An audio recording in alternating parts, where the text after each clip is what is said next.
Santo cura de Ars, sermón sobre la esperanza. Santo cura de Ars, sermón sobre la esperanza. Diliges dominum deum tum. Amarás al Señor tu Dios. San Mat. 21, 37. San Agustín nos dice que, aunque no hubiese cielo que esperar ni infierno que temer, no por eso dejaría de amar a Dios, por ser Él infinitamente amable. Sin embargo, Dios, para que nos animemos a seguirle y amarle sobre todas las cosas, nos promete una recompensa eterna. Cumpliendo dignamente tan bella misión, la cual constituye la mayor dicha que en este mundo podemos esperar, nos preparamos una eterna felicidad en el cielo. Si la fe nos enseña que Dios todo lo ve, que es testigo de cuanto hacemos y sufrimos, la virtud de la esperanza nos impulsa a soportar las penalidades con una entera sumisión a la voluntad divina, en la confianza de que, por ello, seremos recompensados eternamente.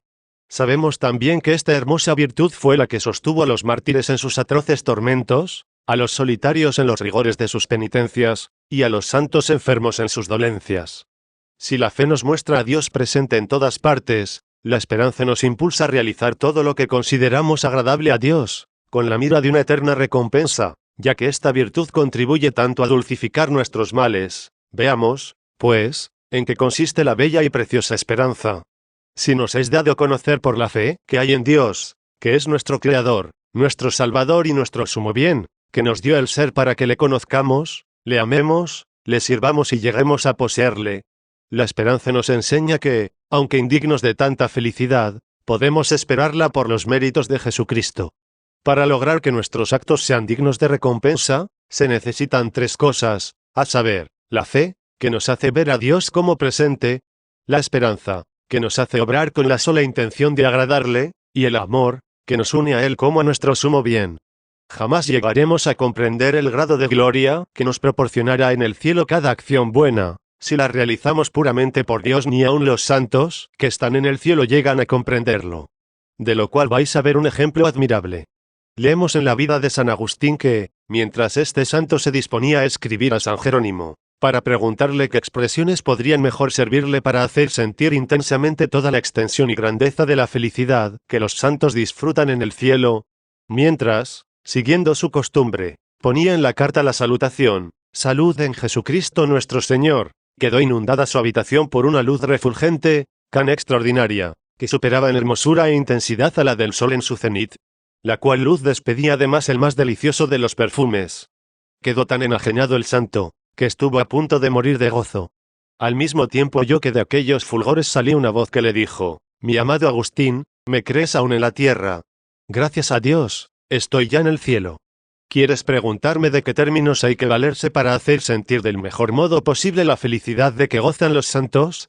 Has de saber, querido amigo, que es tan grande esta felicidad, supera tanto a lo que una criatura puede imaginar, que resultaría más fácil contar las estrellas del firmamento, recoger todas las aguas del mar en una redoma, sostener toda la tierra en tus manos, que no llegar a comprender la felicidad del menor de los bienaventurados del cielo. Me ha sucedido lo que a la reina de Saba. Juzgando ella por las voces de la fama, había formado un gran concepto del rey Salomón, pero, después de haber visto con sus propios ojos el orden admirable que reinaba en su palacio, la magnificencia sin igual, la ciencia y los extensos conocimientos de aquel rey, quedó tan admirada y sobrecogida, que regresó a su tierra diciendo que, cuanto se le había dicho, era nada en comparación de lo que sus ojos habían visto. Lo mismo me ha sucedido respecto a la hermosura del cielo y a la felicidad de que gozan los santos. Creí haber penetrado algo de las bellezas que el cielo contiene y de la felicidad de que gozan los santos. Pues bien, has de saber que los más sublimes pensamientos que había podido concebir, nada son comparados con la felicidad que constituye la herencia de los bienaventurados. Leemos en la vida de Santa Catalina de Siena, que esta santa mereció de Dios la gracia de ver en alguna manera la belleza del cielo y la felicidad de que allí se disfruta. Quedó tan sobrecogida, que vino a caer en éxtasis. Al volver en sí, preguntóle el confesor qué era lo que Dios le había mostrado. Dijo la santa que el Señor le había hecho ver algo de la hermosura del cielo y de la dicha de que gozan los bienaventurados. Pero excedía tanto, todo ello, a lo que podemos nosotros imaginar, que resultaba imposible dar la menor idea. Ya veis, pues, ¿a dónde nos llevan nuestras buenas obras, si las hacemos con la mira de agradar a Dios? Ya veis cuántos son los bienes que la virtud de la esperanza nos hace desear y aguardar. Segundo, os hemos dicho que la virtud de la esperanza nos consuela y sostiene en las pruebas que Dios nos envía. Tenemos de ello un gran ejemplo en la persona del santo Job, sentado en el estercolero, cubierto de llagas de pies a cabeza. Había perdido a sus hijos, aplastados al derrumbarse su casa. Él mismo, desde su cama, hubo de refugiarse en el estercolero más miserable y hediondo, abandonado de todos. Su pobre cuerpo estaba lleno de podre, su carne viva era ya pasto de los gusanos, a los cuales tenía que apartar con un tiesto. Se vio insultado por su misma esposa, que, en vez de consolarle, se complacía en llenarle de injurias diciéndole: «¿Ves, el Dios a quien sirves con tanta fidelidad? ¿Ves de qué manera te recompensa? Pídele que te quite la vida. A lo menos con ello te verás libre de tantos males». Sus mejores amigos le visitaban solo para acrecentar sus dolores. Mas, a pesar del estado miserable a que estaba reducido, no dejó nunca de esperar en Dios. «No, Dios mío, jamás dejaré de esperar en vos. Aunque me quitases la vida, no dejaría de esperar en vos y de confiar en vuestra caridad. ¿Por qué he de desanimarme, Dios mío, y abandonarme a la desesperación?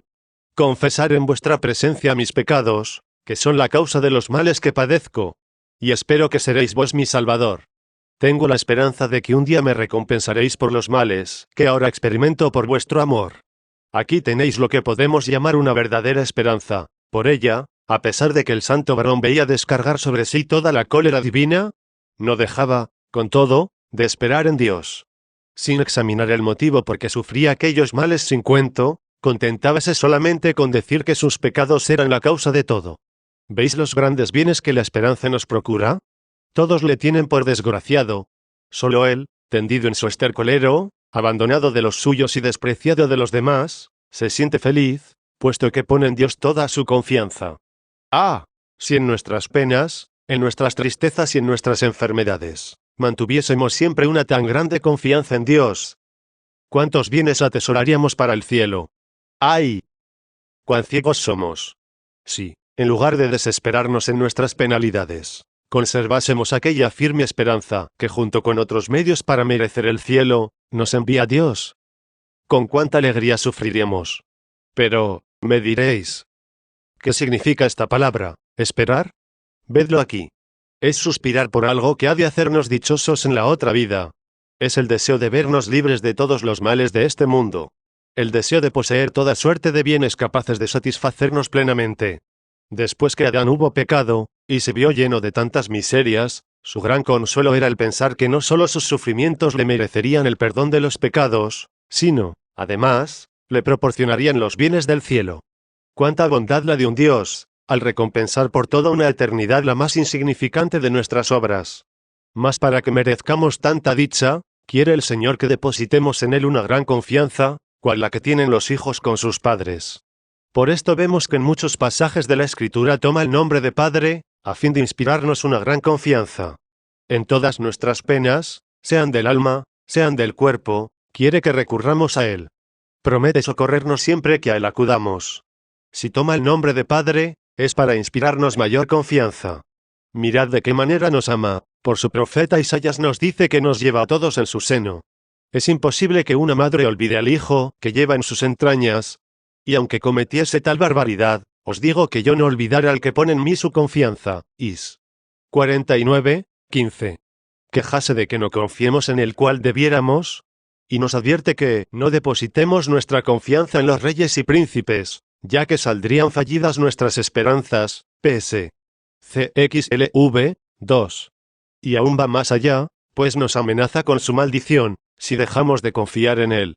Así nos habla por su profeta Jeremías. Maldito sea el que no pone en Dios su confianza. Y en otra parte nos dice: bendito sea el que confía en el Señor. Yer. 17, 5,7. Recordad la parábola del Hijo Pródigo y que Jesús nos propone con tanto amor a fin de inspirarnos una gran confianza en su bondad. ¿Qué es lo que hace aquel buen Padre? Nos dice Jesucristo, que es precisamente el Padre tierno a quien se refiere la parábola, en vez de aguardar a que el Hijo vaya a arrojarse a sus plantas, en cuanto le divisa no le deja hablar. No, hijo mío, no me hables de pecados, no pensemos en otra cosa que alegrarnos. Y aquel Padre bondadoso invita a toda la corte celestial a dar gracias a Dios por haber visto resucitado al Hijo que creía muerto, por haber recobrado al hijo que tenía por perdido. Para darle a entender cuánto le ama, le ofrece de nuevo su amistad y todos los bienes. Lucas 15. Pues bien, esta es la manera como recibe Jesús al pecador. ¿Cuántas veces retorna a su seno? Le perdona y le restituye. ¿En cuántos bienes el pecado le arrebatará? Al considerar esto, ¿quién de nosotros no abrigara la mayor confianza en la caridad de Dios? Y aún va más allá, ya que nos dice que, cuando tenemos la dicha de dejar el pecado para amarle a Él, todo el cielo se regocija. Si leéis en otra página del Evangelio, veréis con qué diligencia corre en busca de la oveja perdida. Al hallarla, queda tan satisfecho que, para evitarle el cansancio del camino, se la cargó sobre sus hombros. Lucas 15. Mirad con cuánta indulgencia y bondad recibe a Magdalena. Lucas 7. Ved con qué ternura la consuela. Y no solamente la consuela, sino que la defiende contra los insultos de los fariseos. Mirad con cuánta caridad y con cuánto placer perdona a la mujer adúltera. Ella le ofende, y él mismo se constituye en su protector y salvador. Juan 8. Mirad su diligencia en salir al encuentro de la samaritana, para salvar su alma. Va a esperarla junto al pozo de Jacob. Se digna dirigirle el primero la palabra, para mostrarle toda su bondad. Y a pretexto de pedirle agua, le da la gracia del cielo. Juan 4.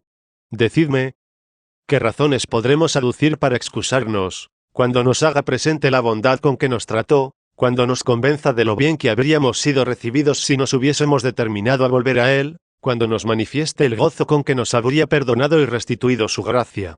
Muy exactamente puede decirnos, desgraciado, si has vivido y muerto en el pecado, ha sido porque no quisiste salir de él. Mi afán de perdonarte era grande. Ved, como Dios quiere que acudamos a Él con gran confianza en nuestras dolencias espirituales. Por su profeta Miqueas, nos dice que, aunque nuestros pecados sean más numerosos que las estrellas del firmamento, que las gotas de agua del mar, que las hojas de los bosques, o que los granos de arena que circundan el océano, todo lo olvidara, si nos convertimos sinceramente. Y nos dice también que aunque el pecado haya hecho a nuestra alma más negra que el carbón, o más roja que la púrpura, nos la volverá más blanca que la nieve. Isaías 1, 18. Nos dice que arroja nuestros pecados en las profundidades del mar, a fin de que no reaparezcan jamás. ¿Cuánta caridad nos manifiesta Dios? ¿Con cuánta confianza deberemos dirigirnos a Él? Más, ¿qué desesperación la de un cristiano condenado cuando se dé cuenta de la facilidad con que Dios le habría perdonado, si hubiese acertado a pedirle perdón? Decidme ahora si, al condenarnos, no será por haberlo nosotros querido. ¡Ay! ¿Cuántos remordimientos de conciencia, cuántos pensamientos saludables, cuántos buenos deseos no habrá suscitado en nosotros la voz de Dios? ¡Oh, Dios mío! Cuán infeliz es el hombre al precipitarse en la condenación, cuando tan fácilmente podría salvarse. Para convencernos de lo que acabo de decir, no hay más que considerar lo que por nosotros hizo Jesús durante los 33 años que murió acá en la tierra. Os he dicho, en segundo lugar, que hasta con respecto a nuestras necesidades temporales hemos de tener gran confianza en Dios. A fin de movernos a recurrir a Él confiadamente en lo que se refiere a las necesidades del cuerpo, nos asegura que velará por nosotros y así vemos que ha obrado grandes milagros para hacer que no nos falte lo necesario para vivir. Leemos en la Sagrada Escritura que alimentó a su pueblo, por espacio de 40 años en el desierto, con el maná que caía todos los días antes de salir el sol. Durante aquellos mismos 40 años, los vestidos de los israelitas no se estropearon en lo más mínimo. Nos dice en el Evangelio que no nos preocupemos por lo que se refiere a nuestro vestido o a nuestra alimentación. Contemplad, dice, las aves del cielo, ni siembran, ni cosechan, ni almacenan nada en sus graneros. Mirad con qué solicitud las alimenta vuestro Padre. ¿Y no sois vosotros, por ventura, de mejor condición, siendo como sois hijos de Dios? Gente de poca fe, no os acongojéis, pues, por el cuidado de hallar lo que habréis de comer, o con qué vestir vuestro cuerpo. Contemplad los lirios del campo, ved cómo crecen, y, sin embargo, ni trabajan, ni tejen. Mirad, no obstante, el vestido con que se adornan. Os aseguro que Salomón, en todo el esplendor de su gloria, jamás ostentó vestido semejante. Sí, pues, concluye el divino Salvador, el Señor es tan solícito en vestir una hierba que hoy existe y mañana es arrojada mañana fuego. ¿Con cuánta mayor razón cuidará de vosotros que sois sus hijos? Buscad, pues, primero el reino de Dios y su justicia, y lo demás se os dará por añadidura. Mat. 6. Mirad aún hasta dónde quiere hacer llegar nuestra confianza, cuando oréis, nos dice, no digáis, Dios mío, sino, Padre nuestro, pues sabemos que el Hijo tiene una confianza ilimitada en su Padre. Después de haber resucitado, aparecióse a Santa Magdalena y le dijo, anda, ve a mis hermanos, y diles de mi parte, subo a mi Padre, que es también el vuestro. Joan 20, 17. Decidme, ¿no habéis de convenir conmigo en que, si somos tan desgraciados en este mundo, proviene ante todo de que no tenemos en Dios la suficiente confianza? Hemos dicho, en tercer lugar, que hemos de concebir una gran confianza en Dios, al experimentar cualquier tristeza, pena o enfermedad. Es preciso que esta gran confianza en el cielo nos sostenga y nos consuele en aquellas horas amargas. Esto hicieron los santos. Leemos en la vida de San Sinforiano que, al ser conducido al martirio, su madre, que le amaba verdaderamente en Dios, subióse a una pared para verle pasar, y, con toda la fuerza de sus pulmones, clamó: hijo mío, levanta tus ojos al cielo. Valor, hijo mío, que la esperanza en el cielo te sostenga. Valor, hijo mío. Si el camino del cielo es difícil, en cambio es muy corto. Animado aquel hijo por las palabras de su madre, arrostró con gran intrepidez los tormentos y la muerte. San Francisco de Sales tenía en Dios tanta confianza, que parecía insensible a las persecuciones de que era objeto. Decíase a sí mismo, toda vez que nada sucede sin permisión divina, las persecuciones no son más que para nuestro bien. Leemos en su vida que en cierta ocasión fue vilmente calumniado.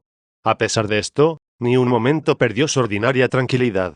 Escribió a uno de sus amigos, que una persona le acababa de avisar que se murmuraba de él en gran manera, mas esperaba que el Señor arreglaría todo aquello a gloria suya y para salvación de su alma. Se limitó a orar por los que le calumniaban. Tal es la confianza que debemos nosotros tener en Dios. Al hallarnos perseguidos y despreciados, poseemos la prueba más inequívoca de que somos verdaderamente cristianos, esto es, hijos de un Dios despreciado y perseguido. Os decía en cuarto lugar, que, si hemos de concebir una ciega confianza en Jesucristo, quien jamás dejara de acudir en nuestro socorro al vernos atribulados, si acudimos a Él como un hijo acude a su Padre, debemos tener también una gran confianza en su Santísima Madre, tan buena y tan solícita para socorrernos en nuestras necesidades temporales y espirituales, y sobre todo en el primer momento de nuestra conversión a Dios. Si nos remuerde algún pecado cuya confesión nos cause vergüenza, arrojémonos a sus plantas, y tendremos la seguridad de que nos alcanzará la gracia de confesarnos bien, y al mismo tiempo no cesará de implorar nuestro perdón. Para demostrároslo, aquí tenéis un admirable ejemplo. Refiérese que cierto hombre durante mucho tiempo llevó una vida bastante cristiana para hacerle concebir grandes esperanzas de alcanzar el cielo.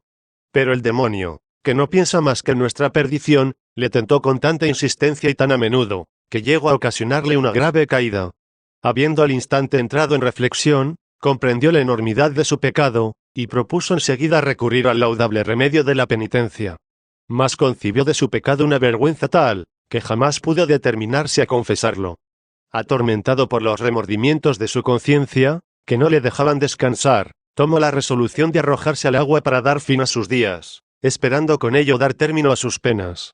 Mas, al llegar al borde de la orilla, se llenó de temor considerando la desdicha eterna en que se iba a precipitar, y volvió atrás llorando a lágrima viva, rogando al Señor se dignase perdonarle sin que se viese obligado a confesarse.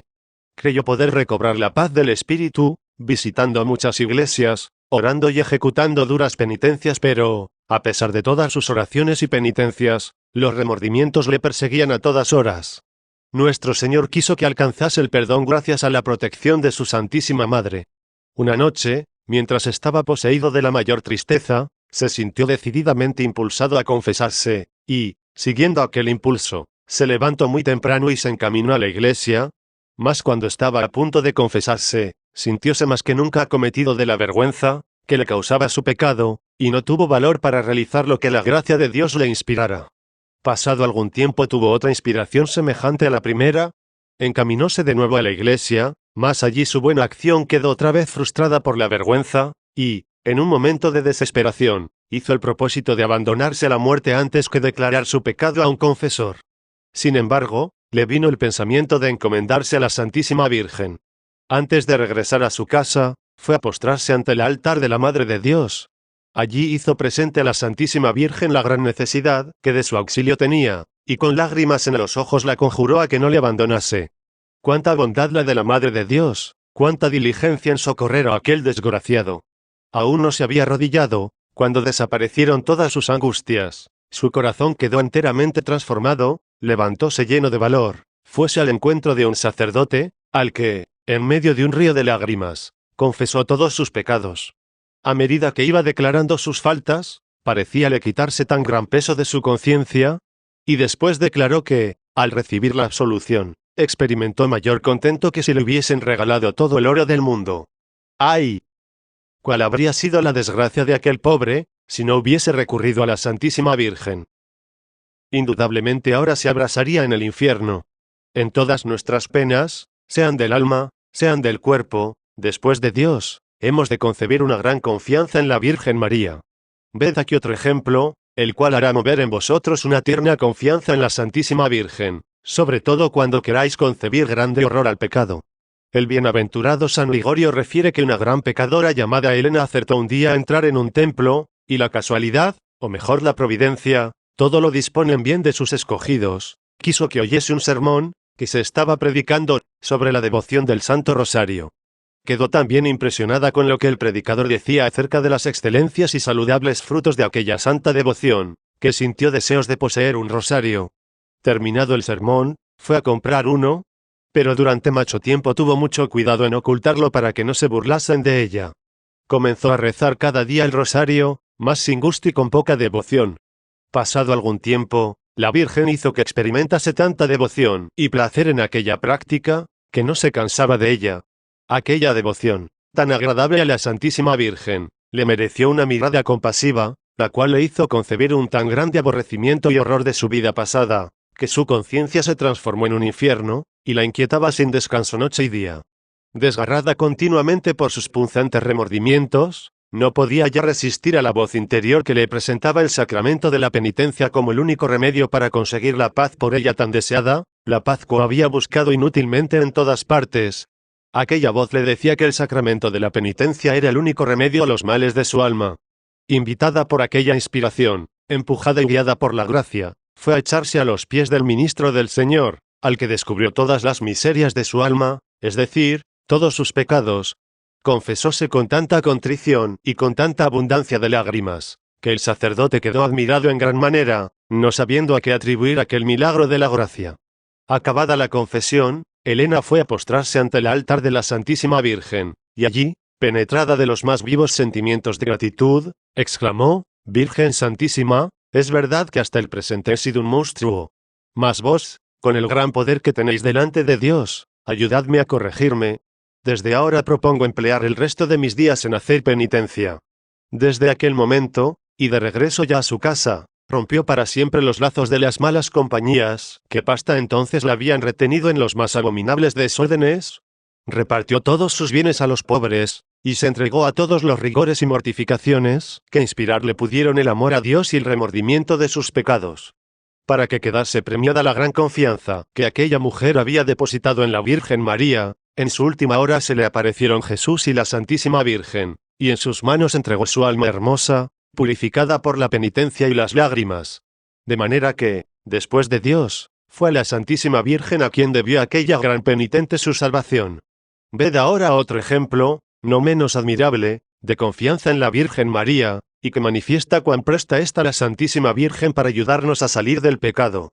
Refiérese que hubo un joven, a quien sus padres educaron muy bien, mas tuvo la desgracia de contraer un mal hábito, el cual fue para él una fuente inagotable de pecados. Conservando aún el santo temor de Dios y deseando renunciar a sus desórdenes, hacía a veces algún esfuerzo por salir de su triste estado. Mas el peso de sus vicios le arrastraba de nuevo. Detestaba su pecado, y a pesar de ello, caía a cada momento. Viendo que de ninguna manera podía corregirse, se desanimó y determinó no confesarse más. Al ver su confesor que no se presentaba en el tiempo acostumbrado, intentó un nuevo esfuerzo por devolver a Dios a aquella pobre alma. Fue a entrevistarse con él, en un momento en que estaba trabajando solo. Aquel desgraciado joven, al ver llegar al sacerdote, prorrumpió en gritos y lamentaciones.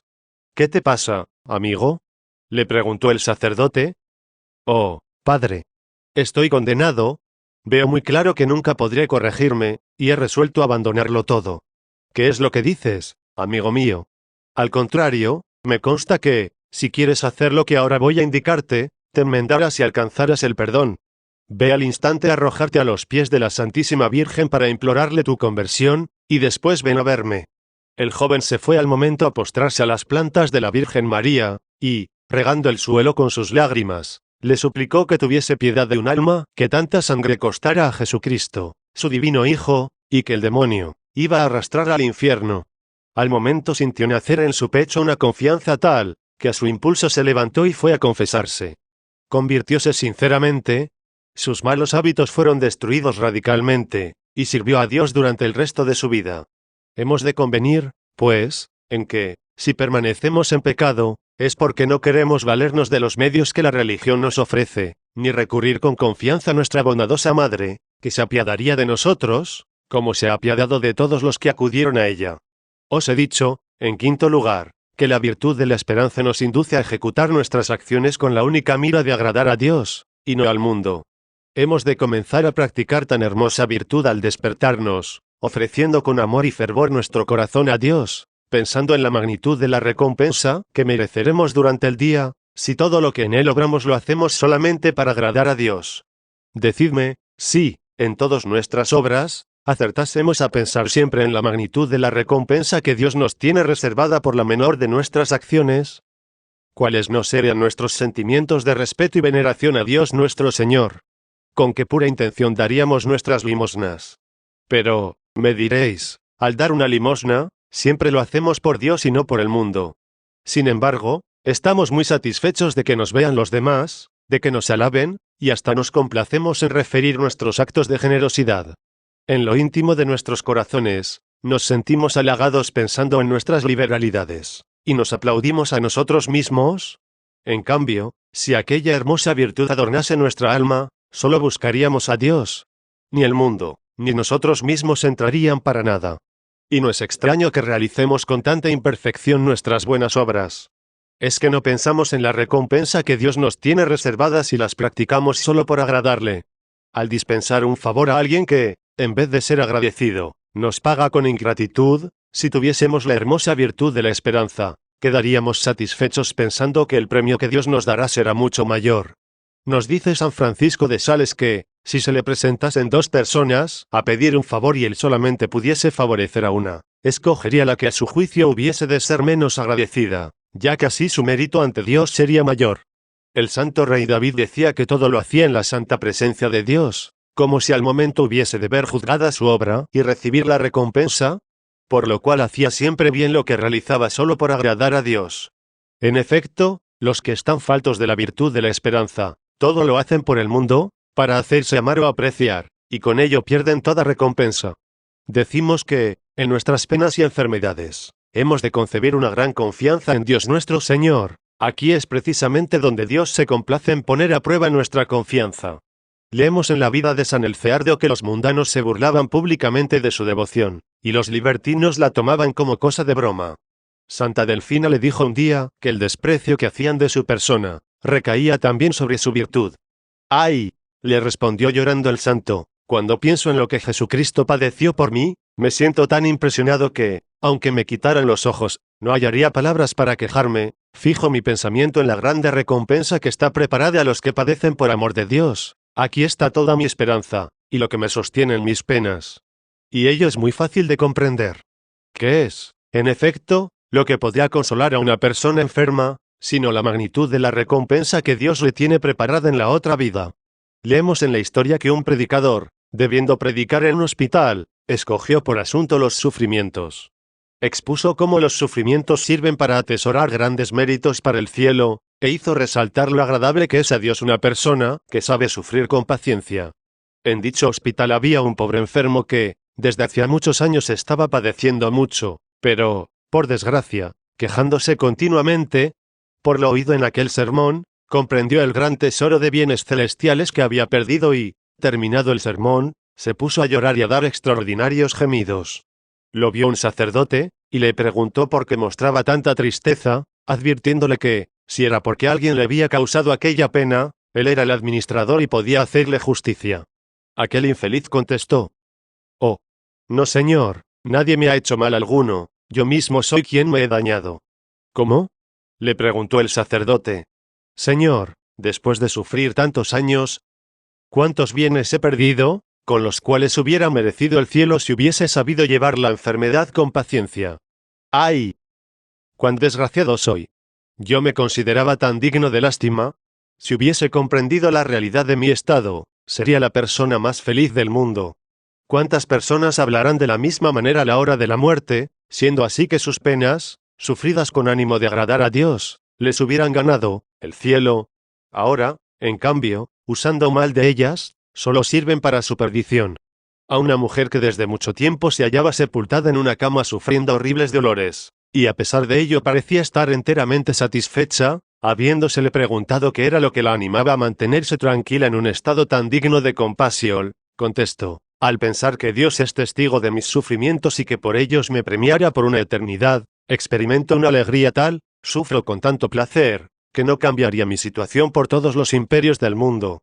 Ya veis, pues, cómo los que tienen la dicha de adornar su corazón con esta hermosa virtud, logran pronto cambiar sus dolores en delicias. Al ver en el mundo a tantas personas desgraciadas, maldiciendo su existencia y pasando su vida en una especie de infierno, perseguidas siempre por la tristeza o la desesperación, ¡ay! Pensemos que tales desgracias provienen de no poner en Dios su confianza, y de no considerar la gran recompensa que en el cielo las espera. Leemos que Santa Felicitas, temiendo que el menor de sus hijos no tuviese ánimo para arrostrar el martirio, le dijo a grandes voces: «Hijo mío, levanta tus ojos al cielo, que será tu recompensa. Un solo momento, y habrán terminado tus sufrimientos». Tales palabras, salidas de la boca de una madre, fortalecieron de tal manera a aquel pobre hijo, que, con indecible alegría, entregó su pequeño cuerpo a los tormentos que los crueles verdugos quisieron hacerle padecer. Nos dice San Francisco Javier que, estando en país salvaje, hubo de soportar todos los padecimientos que a aquellos idólatras se les ocurrió infligirle, sin recibir consuelo alguno. Pero tenía puesta de tal manera su confianza en Dios, que mereció el auxilio divino de una manera visible.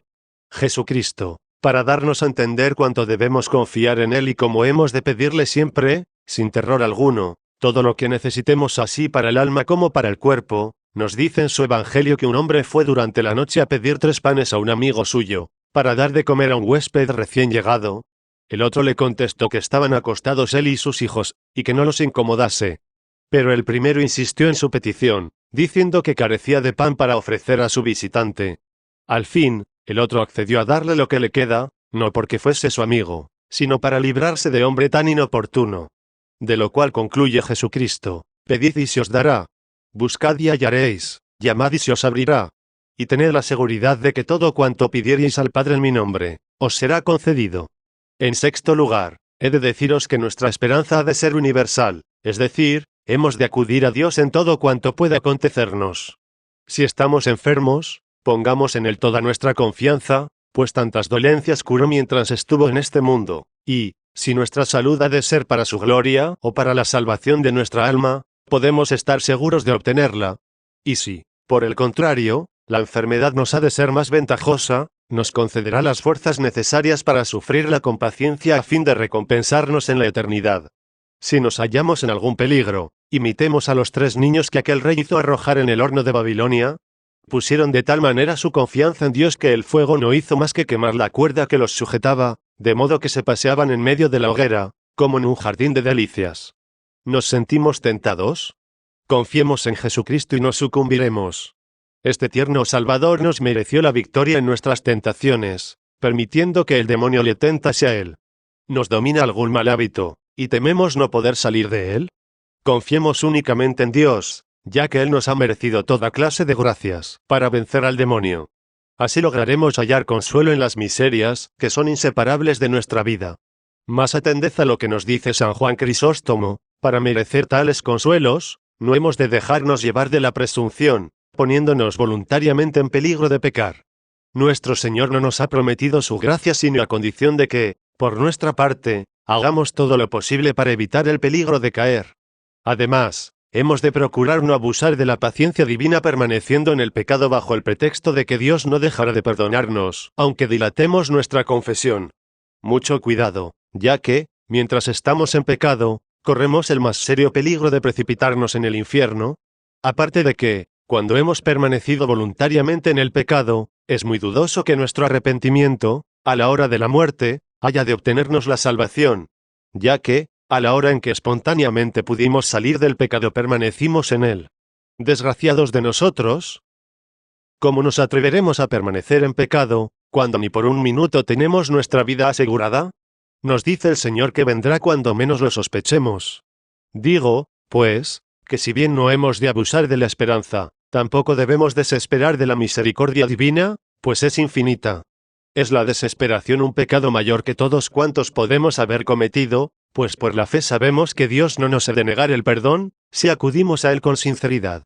La magnitud de nuestros pecados no debe engendrar en nosotros el temor de que se nos niegue el perdón, pues todos ellos, comparados con la misericordia de Dios, son menos que un grano de arena al lado de una montaña. Si Caín, después de haber muerto a su hermano, hubiese pedido perdón a Dios, podía estar seguro de alcanzarlo. Si Judas se hubiese arrojado a los pies de Cristo, para suplicarle el perdón, Jesucristo le habría perdonado su culpa como a San Pedro. Mas, para terminar, ¿queréis saber por qué permanecemos tanto tiempo en pecado, y nos inquieta tanto el momento en que habremos de acusarnos de él? Ello es a causa de nuestro orgullo. Si poseyésemos una verdadera humildad, no permaneceríamos en pecado, ni veríamos con temor la hora de acusarnos. Pidamos a Dios el menosprecio de nosotros mismos, y temeremos el pecado, y lo confesaremos tan pronto lo hayamos cometido. Y concluyo diciendo que hemos de pedir a Dios con frecuencia esta hermosa virtud de la esperanza, la cual nos impulsará siempre a ejecutar nuestras acciones solo con el ánimo de agradar a Dios. Procuremos no desesperar nunca, ni en las enfermedades ni en cualquier otra tribulación. Pensemos que todo ello son bienes que Dios nos envía para merecernos una eterna recompensa.